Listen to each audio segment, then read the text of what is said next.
السلام علیکم۔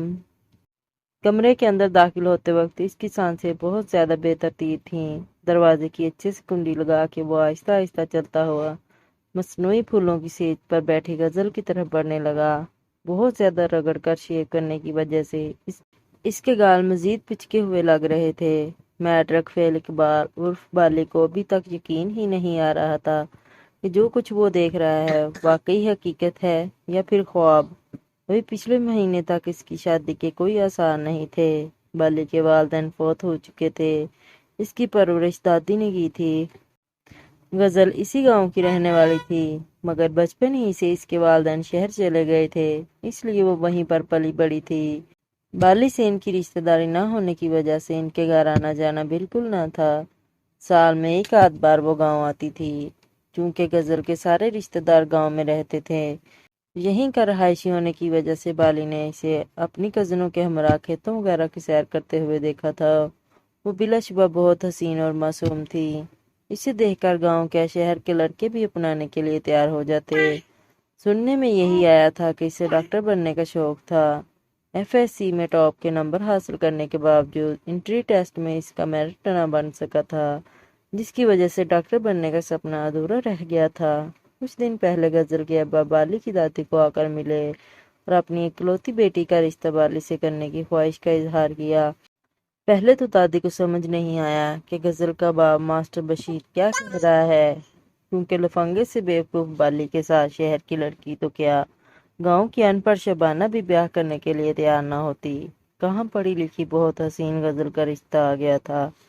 جب یہ بات بالی کو پتہ چلی تو جب تک دادی نے لڈو اس کے منہ میں نہیں ڈالا وہ منہ کھولے دادی کو سکتے کی حالت میں دیکھتا رہا۔ دادی تجھے میرے مرے ہوئے ابا کی قسم، یہ جو تو کہہ رہی ہے کوئی مذاق تو نہیں؟ بالی نے دوبارہ تصدیق چاہی۔ تیرے ابا کیا تیرے دادا جان کی قسم، اس کا ابا خود کہہ کر گیا ہے۔ دادی اپنے پوپلے منہ سے کھلکھلا کے ہنستے ہوئے بولی۔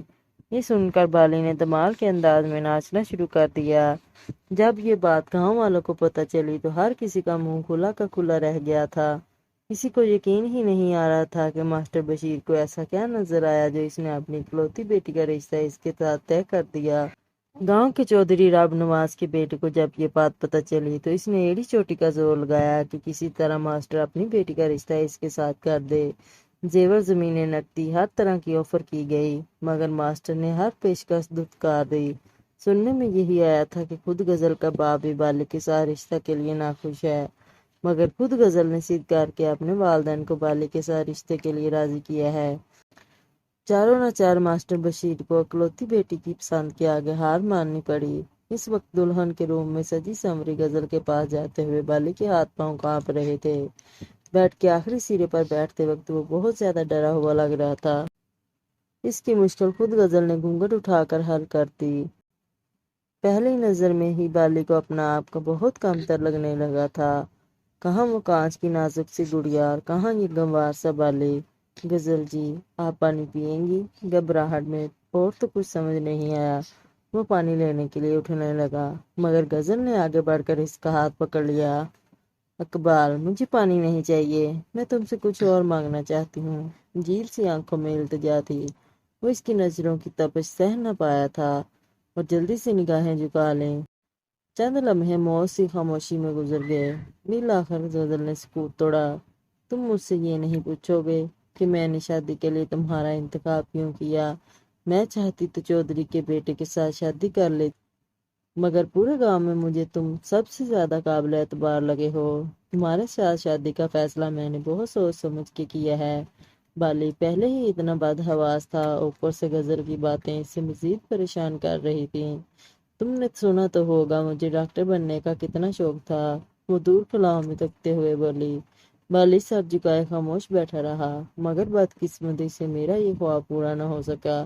اب اس کی آواز میں درد تھا۔ میں چاہتی ہوں ڈاکٹر بننے کا یہ میرا خواب تم پورا کرو۔ میں کیسے کر سکتا ہوں غزل جی؟ پہلی بار اس نے سر اٹھا کر حیرت سے دیکھا۔ تمہارے ابا مرحوم کی زمین جو اب تمہاری ہے، وہ اگر تم بیچ دو تو میں ڈاکٹر بن سکتی ہوں، غزل نے جلدی سے کہا۔ ہاں مگر اس کی آمدن تو ہمارا واحد ذریعہ ہے، دوسری بات تو دادی مر کے بھی نہیں مانے گی۔ غزل کی اس بات نے بالی کو واقعی پریشان اور الجھا کے رکھ دیا تھا۔ میں جانتی ہوں دادی کو تم جیسے تیسے کر کے منا لو گے، میں تم سے وعدہ کرتی ہوں ڈاکٹر بن کر تمہارے سارے پیسے لوٹا دوں گی، بے شک تب تک تم مجھے طلاق نہ دینا، کیا یہ مجھے چھوڑ جائے گی؟ بالی کو زور سے جھٹکا لگا۔ غزل جی، آپ نے صرف ڈاکٹر بننے کے لیے مجھ سے شادی کی ہے۔ بالی کی آواز گمگیر تھی۔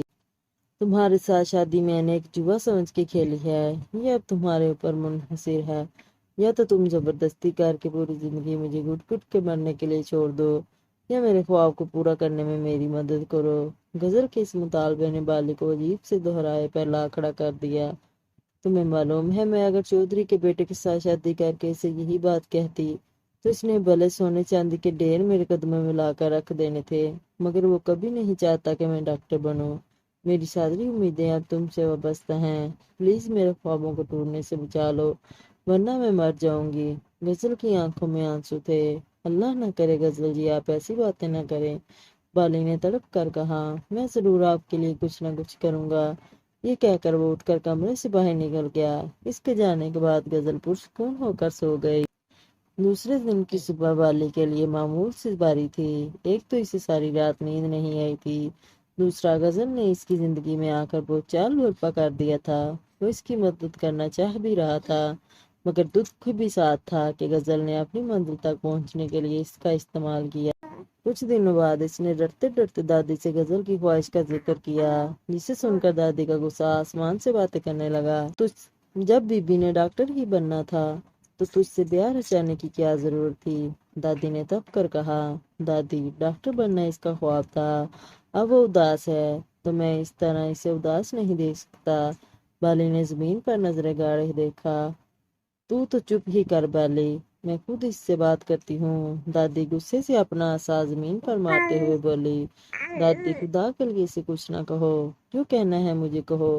بالی نے آگے بڑھ کر دادی کو جانے سے روک دیا۔ جیسے تیسے کر کے اس نے دادی کو خاموش تو کروا لیا تھا، مگر سب سے بڑی مشکل اپنی جائیداد بیچنے کے لیے دادی کو راضی کرنا تھا۔ اپنی خاندانی زمینیں بیچنا، وہ بھی اس لڑکی کے لیے جس کا کوئی اعتبار ہی نہ ہو کہ کل کو وہ بالی کے ساتھ رہے گی بھی یا نہیں، دادی کے لیے آسان نہ تھا۔ آج غزل خوش تھی، بہت زیادہ، کیونکہ اگلے مہینے وہ چین جا رہی تھی ڈاکٹر بننے۔ بالی نے اپنا وعدہ پورا کر کے دکھایا تھا، اس کی خاطر بالی نے پوری دنیا سے ٹکر لے لی تھی۔ دادی تو ابھی بھی شدید ناراض تھی، مگر بالی کو امید تھی کہ بہت جلد وہ اسے منا لے گا۔ جب سے پیسوں کا بندوبست ہوا تھا، غزل بہت زیادہ خوش رہنے لگی تھی۔ اسے گاؤں کے سرسبز کھیت بہت زیادہ پسند تھے۔ ان دنوں بہار کا موسم اپنے جوبن پر تھا۔ شام کو وہ اکثر بالی کے ساتھ باہر گھومنے پھرنے چلی جاتی۔ زرد سورج اور سرسوں کے پھولوں کا منظر بہت حسین لگتا۔ وہ بالی کے ساتھ ڈھیر ساری باتیں کرتی تھی۔ اس وقت بالی کا دل کرتا کاش وقت تھم جائے اور یہ حسین خواب کبھی نہ ٹوٹے۔ بالی کے لیے ایک مہینہ پر لگا کر گزر گیا، جبکہ غزل کا ایک ایک دن باری گزرا۔ وہ جلد از جلد اپنے خوابوں کو حقیقت میں بدلنا چاہتی تھی۔ جس دن اس نے جانا تھا وہ دن بالی کی زندگی کا بھاری ترین دن تھا، جبکہ غزل ہواؤں میں اڑ رہی تھی۔ جاتے وقت اس نے بالی کا ہاتھ تھام کر بڑی لسانیت سے کہا تھا، بالی، تم یہ مت سوچنا کہ میں تمہیں دھوکہ دے جاؤں گی، تمہارے پیسے ایک امانت ہیں، تب تک میرا اور آپ کا نکاح قائم رہے گا۔ جیسے ہی پیسوں کا بندوبست ہوگا میں انہیں ضرور لوٹا دوں گی، اس کے بعد تم مجھے آزاد کر دینا، پلیز مجھے خود غرض مت سمجھنا، میں اتنی بری نہیں ہوں، اور ہاں، زندگی کا مقصد صرف کبوتر پالنا اور ان کی دیکھ بھال کرنا نہیں، میرے جانے کے بعد کچھ نہ کچھ ضرور کرنا۔ تم بہت ہی سیدھے سادے اور معصوم ہو، اس لیے اپنا بہت خیال رکھنا، اللہ حافظ۔ اس کے جانے کے بعد بالی بہت زیادہ خاموش رہنے لگا۔ وہ چھت پر جاتا تو اسے فضا میں کبوتر اچھالتی کہتے اور لگاتی غزل یاد آ جاتی۔ یوں لگتا جیسے کبوتر بھی اس کی طرح اداس ہیں۔ اس نے باہر نکلنا بالکل چھوڑ دیا۔ اس کے یار اسے لینے آتے، مگر وہ جانے سے انکار کر دیتا۔ دادی اس کی حالت دیکھ کر کٹتی رہتی اور منہ بھر بھر کے غزل کو گالیاں دیتی رہتی، جس نے اس کے اکلوتے پوتے کی زندگی ویران اور برباد کر کے رکھ دی تھی۔ کچھ دنوں بعد بالی شہر کمانے چلا گیا، کیونکہ زمینیں تو اب بک چکی تھیں، گھر کا خرچہ بھی چلانا تھا۔ وہاں جانے کے بعد غزل بہت مصروف ہو گئی تھی۔ وہ ہفتے 15 دن بعد اسے میسج کر دیتی اور اپنی مصروفیات وغیرہ کے بارے میں بتاتی رہتی۔ سال پر سال گزرتے گئے، اب اسے ڈاکٹر بننے میں چند مہینے رہ گئے تھے۔ ان دنوں وہ اپنے ساتھ پڑھتے ہمایوں کا بہت زیادہ ذکر کرنے لگی تھی۔ ہمایوں بہت ہی امیر کبیر گھرانے سے تعلق رکھتا تھا۔ غزل اس سے بہت زیادہ متاثر تھی۔ کچھ دن پہلے بالی کو غزل کا آخری میسج آیا تھا: اقبال، میں تمہیں یہ بتاتے ہوئے کتنی خوشی محسوس کر رہی ہوں، تم اس کا اندازہ بھی نہیں کر سکتے۔ آج مجھے یونیورسٹی کی جانب سے ڈاکٹر کی ڈگری مل گئی ہے۔ بہت جلد میں پاکستان لوٹ آؤں گی۔ میں تمہیں ہمایوں کے بارے میں اکثر بتاتی رہتی تھی نا، ہم دونوں ایک دوسرے کو پسند کرنے لگے ہیں، کیونکہ وہ بھی ڈاکٹر بن چکا ہے، اس لیے میں نے اس کے ساتھ شادی کرنے کا فیصلہ کیا ہے۔ مجھے یقین ہے جب میں ہمایوں کو تمہارے بارے میں بتاؤں گی تو وہ خود ہی تمہارا قرضہ اتار دے گا۔ کچھ دنوں تک میں تمہیں رقم اور خلا کے کاغذات بھجوا دوں گی۔ امید کرتی ہوں تمہیں طلاق کے دستخط کرنے پر کوئی اعتراض نہیں ہوگا۔ دوسرے دن اس سے بالی کا پیغام موصول ہوا: غزل جی، آپ کو اپنا خواب پورا کرنے کی بہت بہت مبارکباد۔ جب آپ کے پیسوں کو ضرورت تھی تو اسی دن میں نے فیصلہ کیا تھا کہ یہ رقم میں کبھی واپس نہیں لوں گا۔ ایک گوار ہونے کے ناطے میری یہ غیرت گوارا نہیں کرتی کہ بھلے ہمارا کوئی تعلق نہ رہا ہو، مگر اتنے سال آپ میری منقوہ رہی ہیں، اور ہم پینڈو لوگ جب اپنی بیویوں کو کچھ دے دیں تو واپس لینا اپنی توہین سمجھتے ہیں۔